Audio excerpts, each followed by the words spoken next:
खोला, ये गाड़ी क्यों खोला? उसके बाप का राज है। दारू भट्टी खोल दिया, दारू भट्टी क्यों खोली?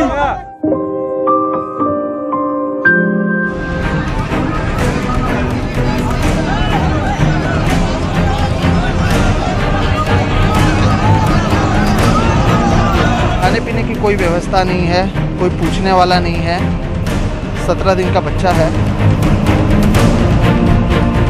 ये सर पे क्या हो गया आपके? मार लगी ना। कैसे? ऐसा पकड़ा बैठ।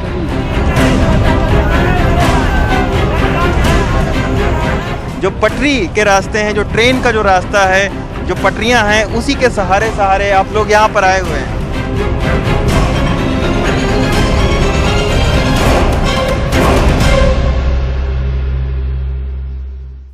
दोनों मारने की तैयारी चल रही है। हमारे कहाँ से आ रहे हैं आप? क्यों रो रहे हैं? कहाँ से आ रहे हैं? कहाँ से आ रहे हैं? मजदूर आदमी है, दिन भर कमाते हैं, दिन भर रो रहे हैं। मत रोइए, आप क्यों परेशान हो रहे हैं? हमारे को ये या तो ये ट्रेन क्यों बोला, ये गाड़ी क्यों खोला? उसके बाप का राज है। दारू भट्टी खोल दिया, दारू भट्टी क्यों खोली? क्यों लेटे हैं? क्या दिक्कत? कुछ खराब है, बुखार लग गया। तबीयत खराब है?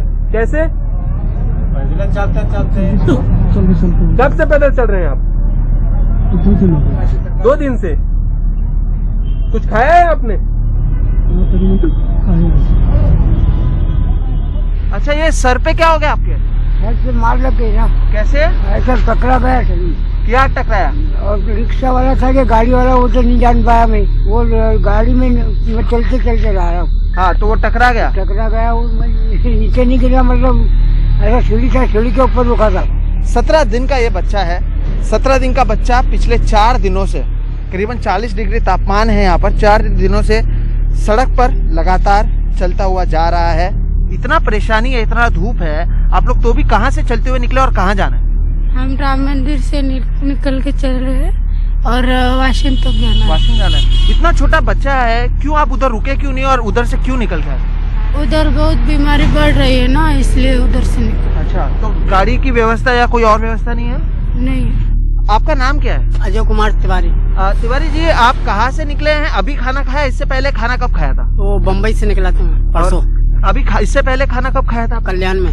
कल्याण में? हाँ, 7 बजे। कल 7 बजे, यानी लगभग 18-19 घंटे बाद खाना खा रहे हैं। 4 तारीख को चले थे। खाना मिला है गाजियाबाद के पीछे, नोएडा है चक्कर उसके पीछे। और कितने घंटे बाद खाना? कुछ घंटे बाद, कम से कम 20 घंटे बाद मिला है। कहाँ से आ रहे हैं आप? हमारे हैं अलवर गाड़ी से। कैसे आए यहाँ तक? कैसे पहुंचे?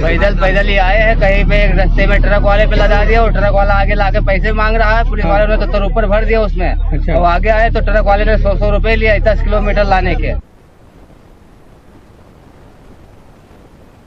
नमस्कार, मैं रवीश कुमार। तो आप देख रहे हैं देश की बात। आपने देखा और सुना हमारे अपने मजदूर भाइयों की व्यथा कथा। फर्क पड़ा किसी को या नहीं, ये बात इतनी महत्वपूर्ण नहीं है जितनी कि ये बात दर्ज की जानी चाहिए कि इस वक्त में इन मजदूरों को किस हाल पर छोड़ दिया गया है।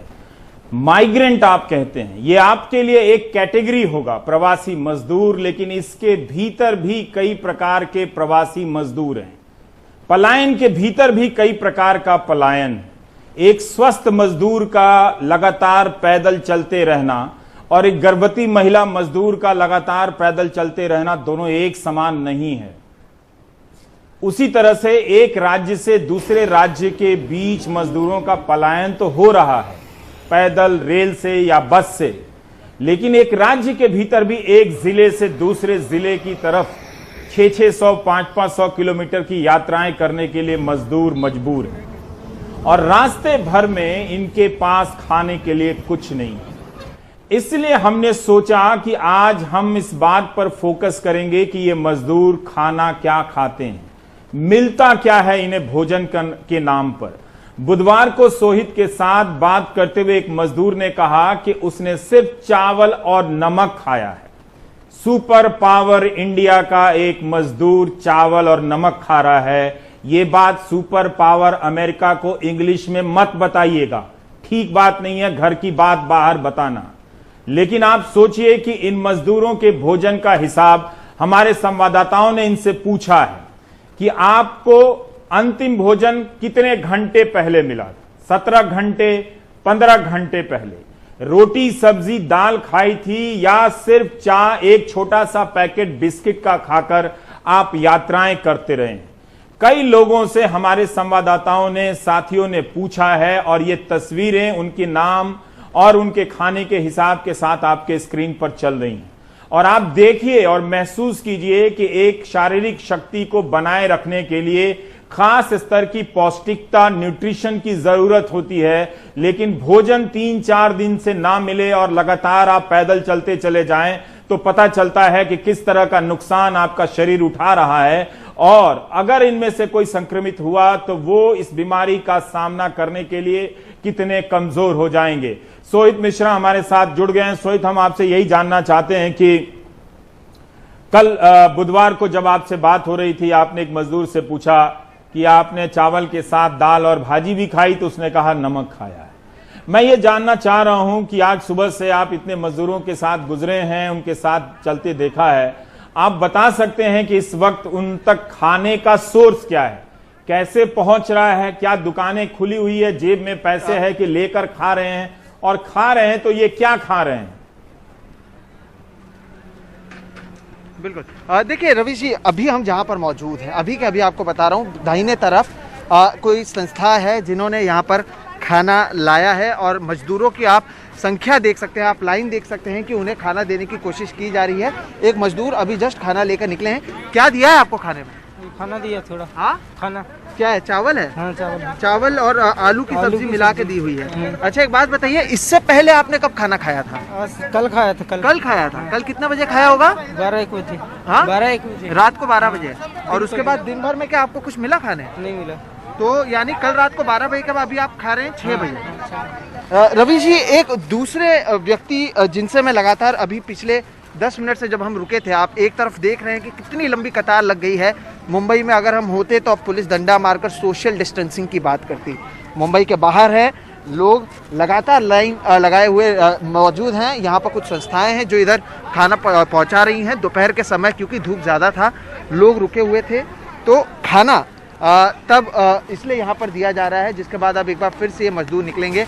आप देखिए कि किस तरीके से टेम्पो की उधर हाथ फैलाया जा रहा है, केवल एक 5 रुपए के बिस्किट के लिए, और उसमें भी जिसे मिल रहा है वो लेकर खुश हो रहा है, क्योंकि उन्हें नहीं पता है इसके बाद खाना कब मिल पाएगा। अब रवि जी, जिनसे मैं बात करना चाहता हूँ, मैं आपसे कह रहा था कि 15 मिनट पहले से मैं इनसे बात कर रहा था।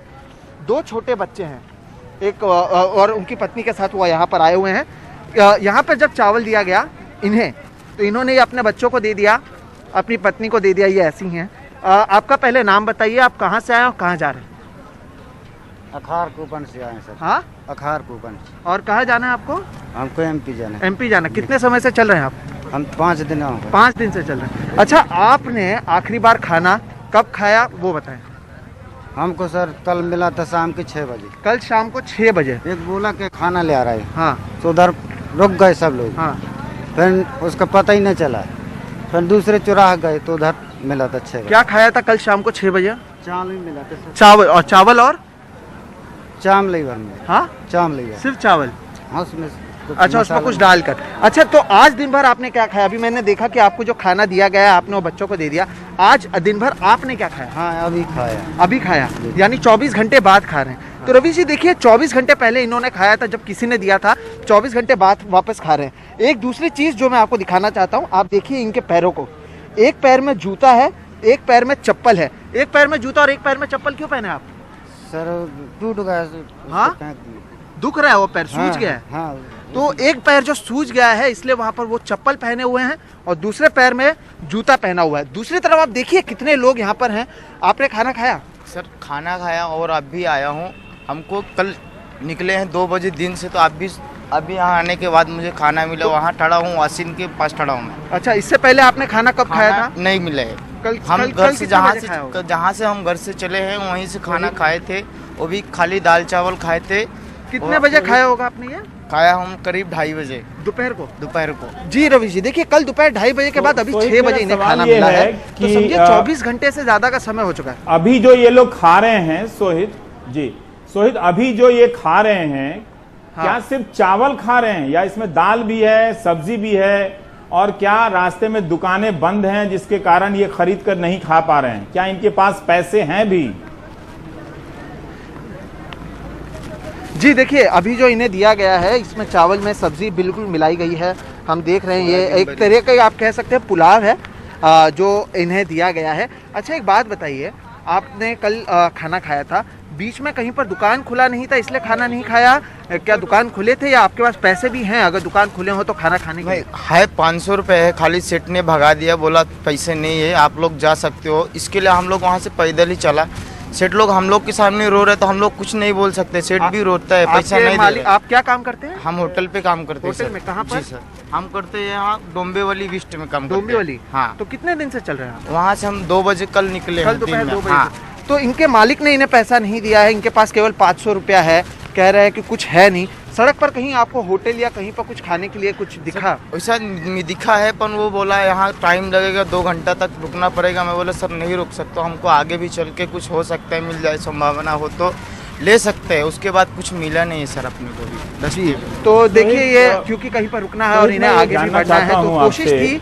जी रवि जी, सोहित मैं आपसे ये जानना चाहता हूँ कि जी सोहित, मेरा सवाल ये भी है कि आपने कई लोगों से आज बात किया है, खाना खाया नहीं खाया, क्या खाया, उसके बारे में भी थोड़ा बताएं, और ये भी बताइए कि उनकी शारीरिक ताकत की क्या स्थिति है, वो किस तरह से अपने आप को खींच कर चल रहे हैं।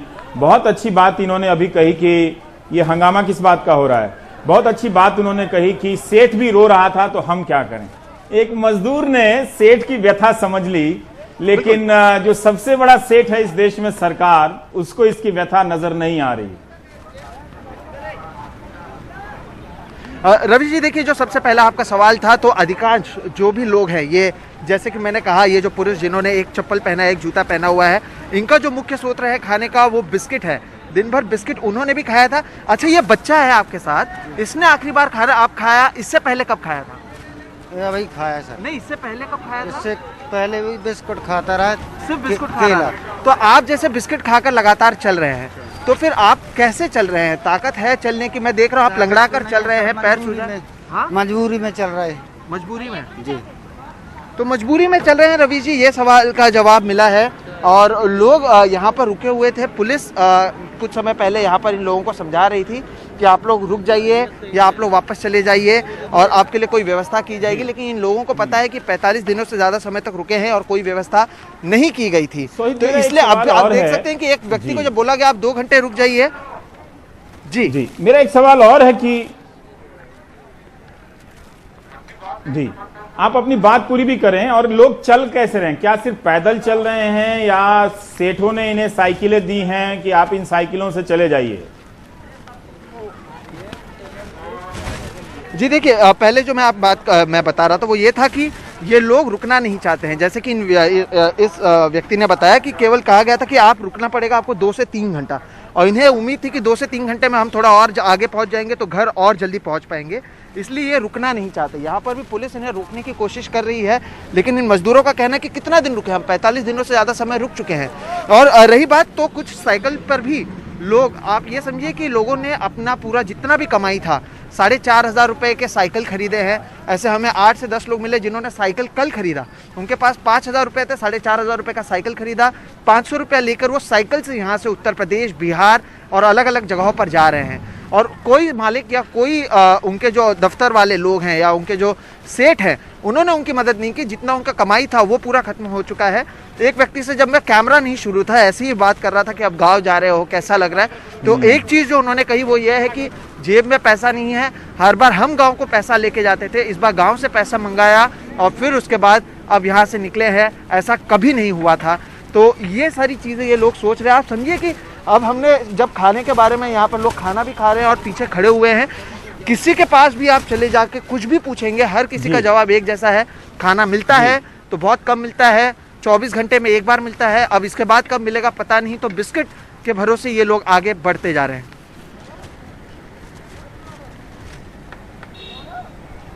कुर्सी पर बैठे लोगों को इस बात की तकलीफ नहीं है और ये समय दर्ज कर रहा है। भले ही कोई देख रहा है या नहीं, मगर समय देख रहा है कि इस देश को बनाने वाले मजदूर जब देश की तरफ जा रहे हैं तो वो 24-24 घंटे भूखे हैं, बिस्किट खाकर जा रहे हैं। रवीश रंजन हमारे साथ है। रवीश, आप पश्चिम उत्तर प्रदेश की तरफ गए थे, बता सकते हैं कि इसमें अब जैसे बात हो रही थी कि एक्सप्रेसवे तो मजदूरों के लिए नहीं बनाया गया था ना, पैदल चलने वालों के लिए, गांव वालों को ही बहुत मुश्किल से ट्रैक्टर ले जाने की अनुमति मिली थी, पर ये रास्ते किस तरह से ढूंढ रहे हैं इनके पास कि ये वो रास्ता है जिसमें हजारों के हजारों जत्थे चल रहे हैं? और आपने जिन लोगों से बात की है उनके अपने खाने पीने के क्या अनुभव रहे हैं रवीश? जी देखिए रवीश जी, मैं अभी जो है वो गढ़ मुक्तेश्वर में मौजूद हूं और आप ठीक मेरे पीछे देख सकते हैं कि यहां पर हाईवे के बीचों बीच जो डिवाइडर है उसमें सैकड़ों की तादाद में ये आप देखिए कि लोग बैठे हुए हैं डिवाइडर पर। तो डिवाइडर पर यहाँ पर बैठे हुए हैं और सड़क के उस पार जो है वो गढ़ मुक्तेश्वर का बस स्टॉप है जहाँ से बसें चल रही थी। तो अब इनको उम्मीद है कि हो सकता है कि बसें वहाँ से मिल जाए हमें। लेकिन आज हमारी कई सारे मजदूरों से बात हुई है, उनका ये कहना है कि जो राष्ट्रीय राजमार्ग है वहाँ पर पुलिस चूंकि तैनात है और पुलिस उन्हें बार बार वापस भेज दे रही है, कोई साफ नीति नहीं है कि आखिर श्रमिकों को रोका जाएगा या उन्हें भेजा जाएगा, इस बारे में कोई क्लियर नहीं है। तो इसी के चलते ये जो श्रमिक हैं, ये जो ठीक मेरे पीछे यहाँ पर आप देख सकते हैं कि बैठे हुए हैं, ये पानीपत, लुधियाना, सोनीपत से रातों रात जो है वो चले हैं। अधिकतर इनका जो सफर है वो रात को शुरू होता है, ट्रेन की पटरियों से शुरू करते हैं ये लोग और छोटे मोटे गांव के और कस्बों से होते हुए ये लोग अब जो है वो गढ़ मुक्तेश्वर पहुंचे हैं। चूंकि गढ़ मुक्तेश्वर में पिछले 3 दिनों से लगातार जो है वो बसें जा रही थी, तो इनको एक दूसरे से ये जानकारी मिली कि गढ़ मुक्तेश्वर में हो सकता है कि अगर ये पहुंच जाएं तो वहां से बसों के जरिए जो है वो उत्तर प्रदेश या बिहार के नजदीक पहुंच सकते हैं। अब ये आप परिवार देखिए, ये छोटी बच्ची है और इनके साथ में महिलाएं भी हैं। पिछले ये आज सुबह से चले हुए हैं, तड़के सुबह से तकरीबन 4 या 5 बजे से चले हुए हैं और अब ये पूरा दिन भर का सफर तय करने के बाद में ये यहाँ पर गढ़ मुक्तेश्वर में पहुंचे हैं। ये जो छोटी बच्ची है, अभी मैं पूछ रहा था इनके फादर से कि आखिर इस बच्ची ने इतने किलोमीटर का पैदल सफर कैसे तय किया, तो उनका ये कहना था कि हम 3 भाई हैं और तीनों भाइयों ने जो है वो बारी बारी से गोद में लेकर इस बच्ची का सफर तय करवाया और फिर ये किसी तरीके से गढ़ मुक्तेश्वर पहुंचे हैं। लेकिन अभी भी बस की कोई उम्मीद अभी दिख नहीं रही है, तो आज रात को ये लोग गढ़ मुक्तेश्वर में ही रहेंगे। कल सुबह हो सकता है कि कोई बस मिले तब ये अपने पास जाएंगे। कुछ लोगों से हम बात करते हैं। आप कहाँ से आए हैं? दिल्ली से। दिल्ली से पूरा पैदल चलकर 90 किलोमीटर। हाँ। रवीश, मेरा मेरा साथ एक बच्ची सवाल भी है, है इसने कुछ कि सुबह से खाया कि व्यवस्था को लेकर ये लोग क्या कहते पार्ले जी हैं? खाया था बस, और कुछ खाना खाती नहीं है, ये दूसरे की बच्ची है। अच्छा, एक चीज और बताइए कि आप लोगों पिछले 1.5 महीने से आप लोग दिल्ली में थे, खाने पीने की प्रॉब्लम हो रही थी, सरकार को लेकर आपके मन में क्या विचार है? क्या सरकार ने आपकी मदद की या आपको राशन मुहैया करवाया या आपको रोकने की कोशिश की कहीं? कुछ नहीं, हमारा कुछ नहीं। हा? कुछ नहीं कराया हमारा। हम 3 भाई है, 7 दिन काम करा था तीनों भाइयों ने, जो 7 दिन में हमने जितना पैसा कमाया लो अब 2-1 दिन से खत्म हो गया। हम मांगे तो मांगे किससे पैसे हुआ। इस हमारे ये बच्ची भी हमारी बड़े भाई की बच्ची है, ये घूमने आई थी हमारे साथ, घर पे शादी थी कि चलो 20 दिन रहिए। ये ऐसा का पता थी कि ना मैं लॉकडाउन लग जाएगा, न ये खाना खा रही है ना कुछ। खाना भी नहीं खा रही बच्ची? क्यों बेटू, आप खाना नहीं खा रही हो? बहुत ही मायूसी चेहरे पर आप देख सकते हैं कि है, चूंकि इनका ये कहना है कि पिछले 1.5 महीनों से जो है वो लॉकडाउन होने के बाद में उनके जो भी जमा पूंजी थी वो ये खा चुके हैं बैठ के, और अब किसी भी तरीके से ये अपने गांव पहुंचना चाहते हैं ताकि अपनों के बीच में अगर नमक रोटी भी ये मिले तो अपनों के बीच में रहकर वो खा सकें। लेकिन साफ तौर पर कहीं ना कहीं निराशा है। और रवीश जी, अभी हमारी तमाम सारे अधिकारियों से बात हो रही थी, किसी को कुछ भी नहीं पता है कि इन श्रमिकों को भेजना है नहीं भेजना है। कई सारे जो है वो हेल्पलाइन नंबर दिए गए हैं, लेकिन उन नंबरों पर कोई फोन नहीं उठाता है। इस तरीके की तमाम सारी दिक्कतें हैं। अभी गाजियाबाद में हमारी बात हो रही थी, उनका ये कहना है, यहाँ के गढ़ मुक्तेश्वर के प्रशासन का कहना है कि गाजियाबाद के लोग अगर वहाँ से बस चलाते तो यहाँ भीड़ ज़्यादा ना होती। तो ऐसे तमाम सारी दिक्कतें हैं और अभी कुछ पता नहीं है कि आखिर श्रमिक कैसे घर वापस जाएंगे। कुछ लोगों को हालांकि भेजने की कोशिश कर रही है सरकार, लेकिन अभी भी तमाम हजारों लाखों की तादाद में जो श्रमिक हैं वो पंजाब और हरियाणा से पैदल ही चल रहे हैं। और दिन भर जो है वो गढ़मुक्तेश्वर में भीड़ को कम करने की कोशिश रहती है, बसों के जरिए लोगों को पहुंचाने की कोशिश रहती है, लेकिन रात भर में फिर से जो है वो गढ़मुक्तेश्वर में हजारों लोग पहुंच जाते हैं। जी, हजारों लोग आ जाते हैं। रवीश और सोहित, आप बहुत अच्छा काम कर रहे हैं, अपना ख्याल रखिएगा। बहुत ही बढ़िया आप लोगों की रिपोर्टिंग है और आप सारे जरूरी सवाल भी पूछ रहे हैं और दर्शकों के सामने ला रहे हैं। दो सूचनाएं हैं कि कर्नाटक ने जो पहले तय किया था कि श्रमिकों को रेलगाड़ी से नहीं भेजेगी, अब जब बहुत हंगामा हुआ तो सरकार ने अपना इरादा बदला है। दूसरा यह है कि जैसा कि रवीश रंजन बता रहे थे कि कुछ मजदूरों को सरकार भेजती है लेकिन फिर से आ जाते हैं। यूपी सरकार ने कहा कि 6.5 लाख से ज्यादा मजदूरों को सरकार ने वापस लाया है। क्या पैदल चलकर पहुंचने वाले मजदूर भी सरकार के अपने ही मजदूर हैं?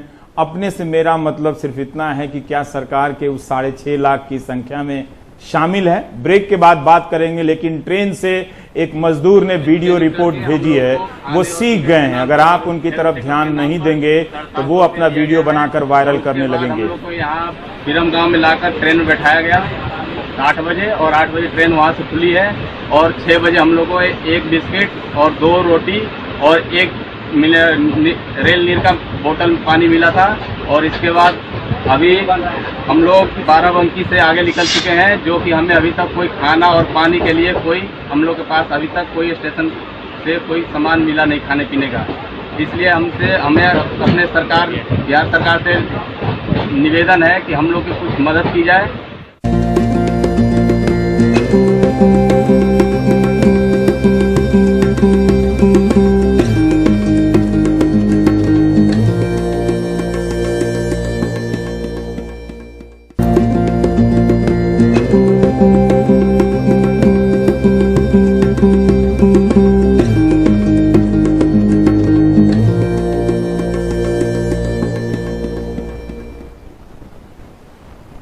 आप देख रहे हैं देश की बात 6 से 7। अब हम चलेंगे कमाल खान के पास। आपको बता दूं कि आगरा फिरोजाबाद हाईवे पर बिहार यूपी जा रहे 500 से अधिक मजदूरों ने जाम कर दिया। वो काफी नाराज हो गए कि उन्हें आगे ले जाने की व्यवस्था नहीं है। इस तरह की बहुत सारी खबरें आ रही हैं। मजदूर बता रहे हैं कि, और खासकर यूपी की समस्या और भी है कि यूपी में सिर्फ यूपी के मजदूर पैदल नहीं चल रहे हैं, बिहार जाने वाले मजदूर भी यूपी के मजदूरों के साथ पैदल चल रहे हैं।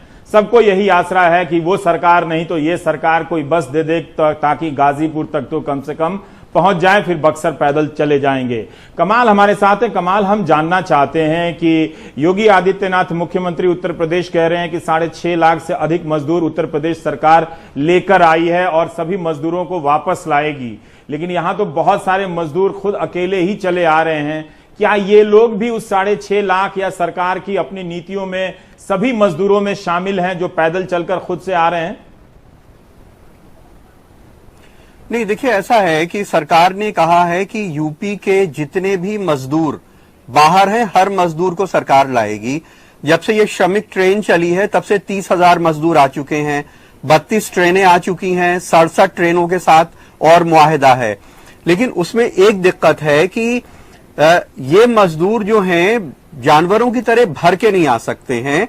तो सरकार हर स्टेट से कह रही है कि हमें मजदूर का नाम और उसका पता कि वो किस जिले का है एक लिस्ट दीजिए, ताकि एक ट्रेन की रूट होगी और उस रूट पे पड़ने वाले जितने जिले हैं उस जिलों के मजदूर लाए जा सकें। फिर हर जिले में जितने मजदूरों की संख्या होगी उनको उनके क्वारंटीन सेंटर तक पहुंचाने के लिए बस का इंतजाम करना पड़ेगा। जब मजदूर उतरते हैं तो उनकी थर्मल स्क्रीनिंग होती है, उसका इंतजाम करना होगा, और कुछ उनको नाश्ता दिया जाता है जो लौट के वहां से आते हैं। दूसरे क्वारंटीन सेंटर में कुछ गद्दे वगैरह का इंतजाम होगा, किसी स्कूल में सैनिटाइज करना पड़ेगा, फिर कोई कम्युनिटी किचन से उनका खाने का इंतजाम करना पड़ेगा कि एटलीस्ट उन्हें खाना मिल जाए। तो ये प्रबंध करने के लिए ये जरूरी है कि वहां जो मजदूर रह रहे हैं ये पता चले कि वो किस जिलों के हैं और कितनी तादाद में आ रहे हैं। तो जिन जिलों से, जिन प्रदेशों से पहले इसकी लिस्ट आ रही है उसके मजदूर पहले आ रहे हैं रेलगाड़ी से। जहां पे ये लिस्ट बनने में देर हो रही है वहां डिले हो रही है।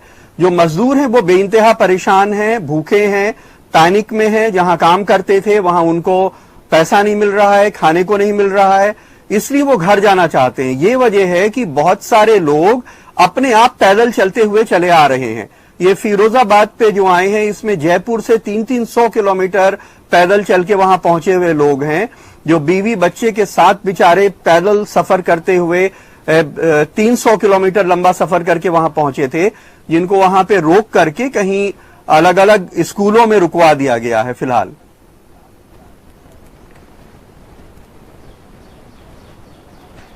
पर कमाल, जो गांव में इतनी बड़ी संख्या में अगर सरकार की ही माने 6.5 लाख लोग पहुंचे हैं, तो इतनी बड़ी संख्या में गांव में क्या स्थिति पैदा हो रही है उसके आसपास इतने सारे मजदूरों के पहुंचने से? देखिए, ऐसा है कि गांव में क्या है कि ये जो पैदल लोग कहीं कोई आके छुप भी जा रहा है तो गांव के लोग इतने अलर्ट है, किसी को गांव में आने नहीं दे रहे हैं। इनको क्वारंटीन करने के लिए वहां का प्रधान या कोई गांव का आदमी भेज ही देता है, क्योंकि हर आदमी अपनी जान को डरा हुआ है। लेकिन अभी क्या हो रहा है कि ये जो मजदूर आ रहे हैं इनको 14 दिन के लिए उसके जिले के क्वारंटीन सेंटर्स में, या अगर वहां उतनी जगह नहीं है तो जिस तहसील का वो है वहां के किसी क्वारंटीन सेंटर में उसको भेज दिया जा रहा है। तो ये हो रहा है वहां पे, वहां बेसिक सुविधाएं होंगी, कोई स्कूल का बरामदा होगा सोने को, उसका हॉल होगा जैसे गांव में स्कूल होते हैं, लेकिन एटलीस्ट वो उसको चलना नहीं पड़ेगा और वो भूखा नहीं मरेगा, क्योंकि उसको कुछ खाने का इंतजाम हो जाएगा। और ये जो पैदल चल के थक रहे हैं, मर रहे हैं, ये नहीं होगा। और उसके बाद उनको उनके घर भेजा जा रहा है। तो ये जितने लोग भी आ रहे हैं इनको अलग अलग जगहों पे क्वारंटीन किया जा रहा है। जब 14 दिन का वक्फा पूरा हो जा रहा है तब इनको उनके गांव में भेजा जाता है और उनसे कहा यह जाता है कि वो होम क्वारंटीन रहेंगे। अब गांव में उतनी तरह से उसका पालन होता नहीं है, बहुत सारे लोग घूमते फिरते रहते हैं, बहुत सारे लोग उतने सचेत भी नहीं होते हैं बीमारी के खतरे को लेकर के। जी जी जी, बहुत बहुत शुक्रिया कमाल जानकारी देने के लिए। उत्तर प्रदेश ने वैसे एक और नियम में संशोधन किया है कि अगर आप किसी को जानबूझकर, किसी को आप पॉजिटिव हैं, जानबूझकर किसी और को संक्रमित करते हैं तो आपको 2 से 5 साल की सजा हो सकती है, और उसकी मौत हो गई तो आजीवन कारावास तक भी सजा हो सकती है। क्या आपको ऐसे नियमों की जानकारी थी? इसी दौरान बहुत सारे नियम भी बदल रहे हैं जिस पर हम चर्चा करेंगे। ब्रेक के बाद लौटेंगे तो बात करेंगे अहमदाबाद, सूरत, बड़ोदरा में क्या हो रहा है, गुजरात में ऐसा कि इतनी तेजी से संक्रमित मरीजों की संख्या बढ़ती चली जा रही है।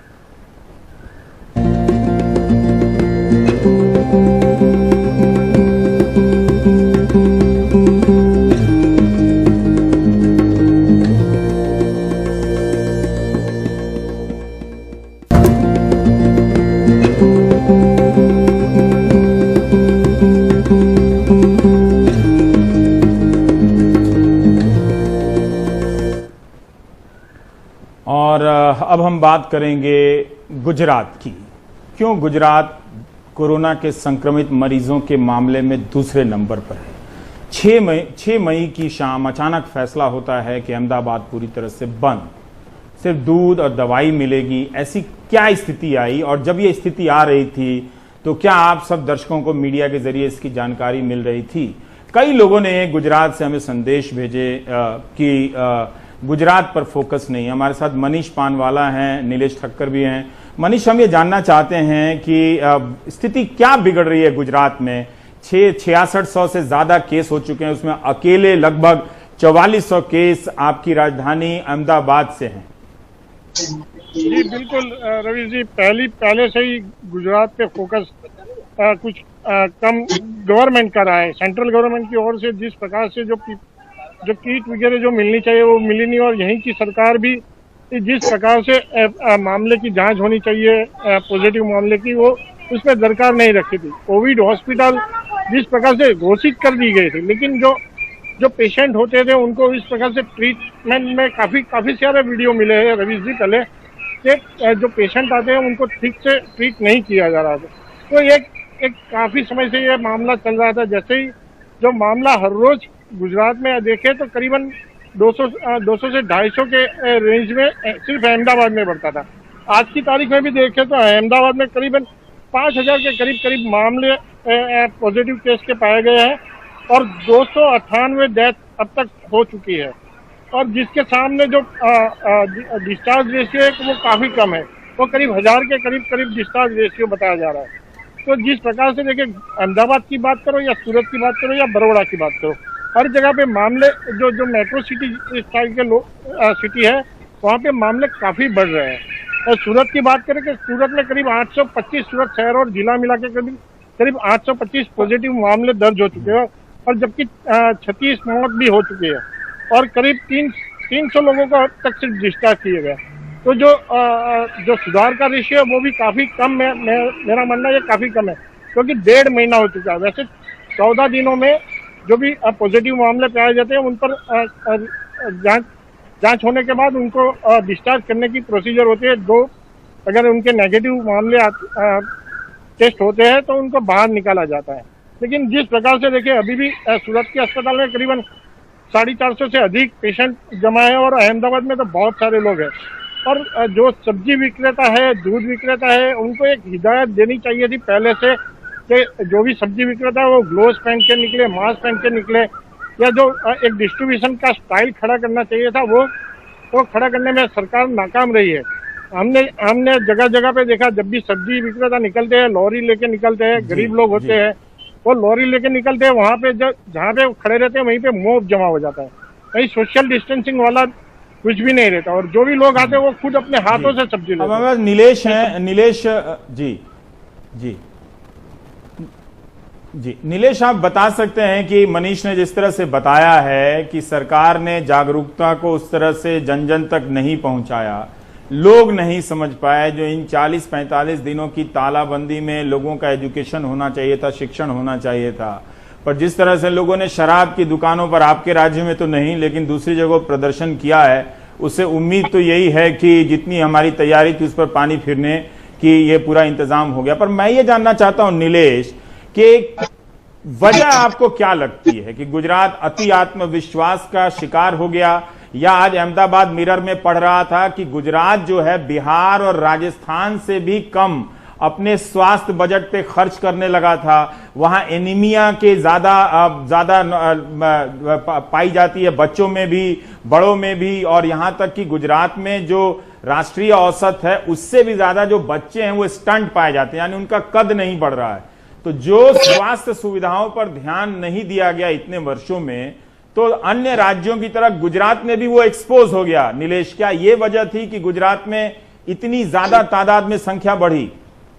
रवीश जी, अभी आपको मैं बताऊं तो शायद आपको शौक लगेगा, ये सिर्फ शुरुआत है।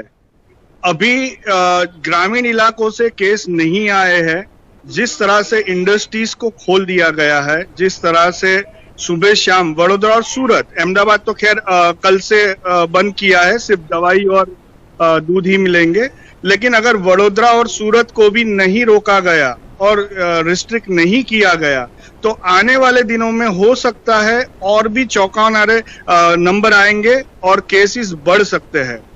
ग्रामीण इलाकों में अभी भी यहाँ पे जो जिला में जितनी इंडस्ट्रीज है, जितने भी लोग काम पे जा रहे हैं, कितने सारे सरपंचों ने इसको मना किया है, बैन लगाया है कि इंडस्ट्रीज के लोग जो है, जो शहर से आते हैं और जिस तरह से कंपनियों में आते हैं, प्रोटेक्शन के साथ जरूर आते हैं, लेकिन एक गांव में भी डर का माहौल है।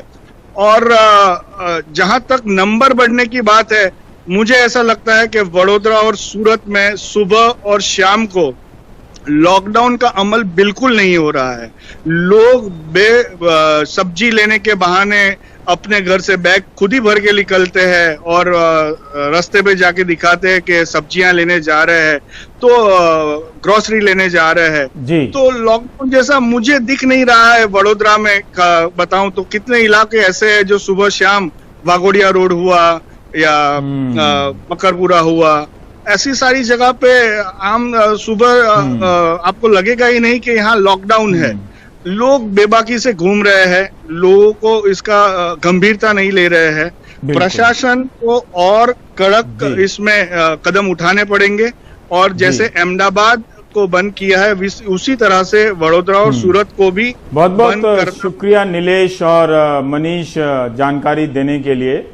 जी बहुत बहुत शुक्रिया आप लोगों की का जानकारी देने के लिए। तो आप देख रहे हैं देश की बात 6 से 7 में कि किस तरह से जो तालाबंदी की तस्वीरें ड्रोन कैमरे से आपको दिखाई जा रही थी, दरअसल वो एक तस्वीर थी। लाखों मजदूर इस वक्त पैदल चल रहे हैं। शहर के कई ऐसे इलाके आपको मिलेंगे जहां पर भीड़ है, हजहज है, गहमा गहमी है। पर गुजरात के लोगों को भी समझना होगा कि आप अपनी तैयारी जरा ढंग से कीजिए, शर्तों का पालन कीजिए, साफ सफाई का ध्यान रखिए। कोरोना जो है वो किसी प्रकार का किसी से भेदभाव नहीं करता और आलसी लोगों को माफ नहीं करता। तो जरा भी आलस ना करें और सहयोग करें और सफाई का पालन करते रहें। ब्रेक के बाद जब लौटेंगे तो देश की बात इसी तरह से होती रहेगी खरी खरी। देखा ना आपने, पता चला आपको कि कहां कहां क्या क्या नहीं हो रहा है। लेकिन जय जयकार जब होता है ट्विटर पर, सब अच्छा अच्छा लगता है। देश की बात सच्चा सच्चा लगते हैं। देखिए अभी ब्रेक के बाद।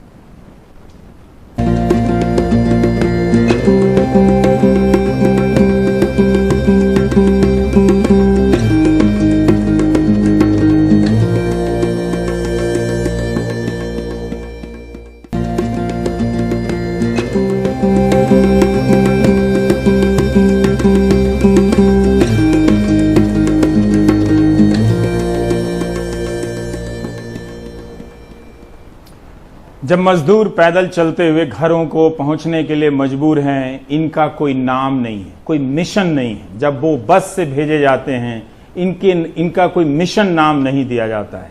लेकिन जब विदेशों से, हवाई जहाज से, सेना के जहाज से, नौसेना के जहाज से मजदूर लाए जाते हैं तो उसे मिशन नाम दिया जाता है, ताकि सुनने में, देखने में शौर्य और सर्वोच्चता का एहसास हो और आपको लगे कि एक नई कैटेगरी है जहां पर सब कुछ बेहतरीन तरीके से प्रदर्शन हो रहा है सारे मानकों के अनुसार। कादम्बनी हमारे साथ है। कादम्बनी हम यही जानना चाहते हैं कि सरकार ने मुल्कों की कैटेगरी बनाई है, अलग अलग चरणों के लिए लोगों की कैटेगरी बनाई है, लेकिन क्या उतने लोग आ पाएंगे जितने लोगों ने रजिस्ट्रेशन कराया है अभी? रवीश, जितने लोगों ने रजिस्ट्रेशन कराया है सबके आने की बात यहाँ पर कभी भी नहीं कही गई। जो बार बार हम जो देख रहे हैं वो ये है, कहा गया है कि जिनके पास कंपेलिंग रीजन है, यानी वो लोग जो अपनी नौकरी खो चुके हैं, जिनका वीजा एक्सपायर हो गया है, जो डिपोर्ट हो सकते हैं, या फिर ऐसे एल्डरली लोग हैं जिनकी तबीयत खराब है, या फिर प्रेग्नेंट महिलाएं हैं, छात्र हैं जो जिनके हॉस्टल बंद हो चुके हैं, वो लाइनों में लगे हुए हैं बाहर विदेशों में, खाने के लिए उनके पास पैसे नहीं है। तो ये इस तरह के जो लोग हैं उनको कंपेलिंग रीजन माना जा रहा है, और वो भी जिनके यहाँ पर हो सकता है कि कोई फैमिली ट्रेजेडी हुई हो, तो इनको एक कंपेलिंग रीजन माना जा रहा है। हालांकि ये ऑपरेशन जो है कई बार एक नजरिए से देखें तो लगता है कि बहुत ऑर्गेनाइज्ड है, लेकिन अगर दूसरे देशों के साथ आप कोऑर्डिनेट करके वहां से ब्लू कॉलर वर्कर्स को भी वापस ला रहे हैं तो वो भी जरूरी है, क्योंकि वहां पर वो किसी के भी नहीं रह जाएंगे, शायद जेल में ठूस दिए जाएंगे अगर उन्हें भारत सरकार वापस लेकर नहीं आती है। तो ये भी एक फैक्टर है यहाँ पर। जो जिस चीज पर सबसे ज्यादा सवाल उठे कि मुफ्त में लाया जा रहा है, इस बार बिल्कुल साफ किया गया है कि मुफ्त में किसी को नहीं लाया जा रहा है। जो गल्फ से आ रहे हैं 15,000 उनको, जो यूके से आ रहे हैं 50,000 उनको, जो यूएस से आ रहे हैं 1 लाख की टिकट उनको, और अंडरटेकिंग देना पड़ रहा है कि वो अपने खर्चे पर क्वारंटीन में रहेंगे। तो कई सारी चीजें हैं, कई सारे पैरामीटर्स हैं जो इस बार इस ऑपरेशन में बिल्कुल साफ कर दिए गए हैं। रवीश,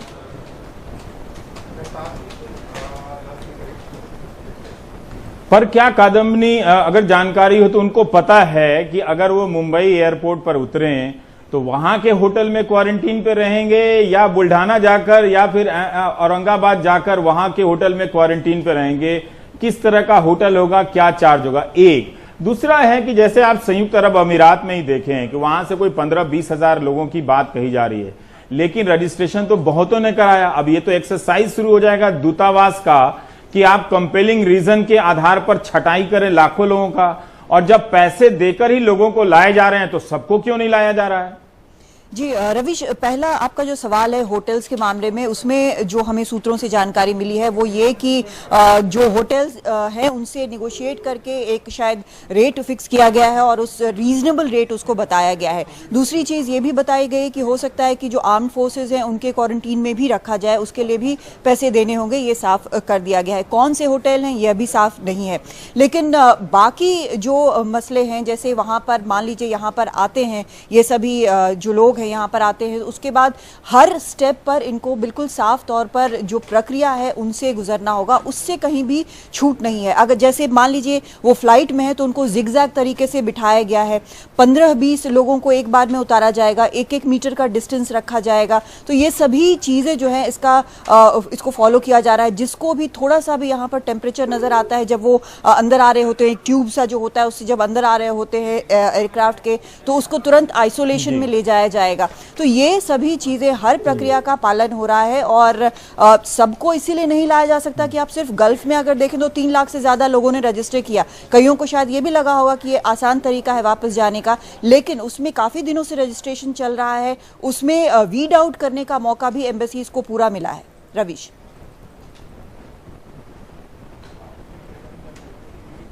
जी, बहुत बहुत शुक्रिया कादम्बनी जानकारी देने के लिए। तो आप देख रहे थे देश की बात 6 से 7 और सोमवार से शुक्रवार तक आप रोज देखेंगे मेरे साथ। और कोशिश यही होगी कि जो साधारण लोग हैं, हमारे गांव, गरीब, देश, कस्बों के जो लोग हैं, महानगरों में भी और अपने अपने वतन के हिस्से में भी, उन सब की परेशानियां और उनके साथ हो रही इस दिक्कतों को सामने लाया जाए। देखिए, अभी सरकार एक तरफ से बोल जाती है, अपील कर रहे हैं कि आप सैलरी किसी से ना लें, लेकिन क्या ये वास्तविकता है? इस देश की वास्तविकता नहीं है। और यही नहीं, जो कन्फेडरेशन ऑफ जो कैट है, जो confederation of all India traders के जो प्रवीण खंडेलवाल हैं, इन्होंने तो लिख कर दे दिया है पीयूष गोयल को कि अप्रैल की सैलरी देने की स्थिति में नहीं है, मार्च की दे दी, सरकार की बात मानकर, ये बहुत है। तो इस तरह से अब बहुत सारे लोगों को अप्रैल की सैलरियां नहीं मिलेंगी। हम देख रहे हैं अपने आसपास किस तरह की समस्याएं उमड़ घुमड़ रही हैं, देख रहे हैं। भले वो आवाज अभी सतह पर नहीं आई है या नहीं लाई जा रही हैं, मगर वो आ जाएंगी, और वो आएंगी तो देश की बात में आएंगी, यहीं आएंगी। आप देखते रहिए हमारे साथ देश की बात 6 से 7। नमस्कार।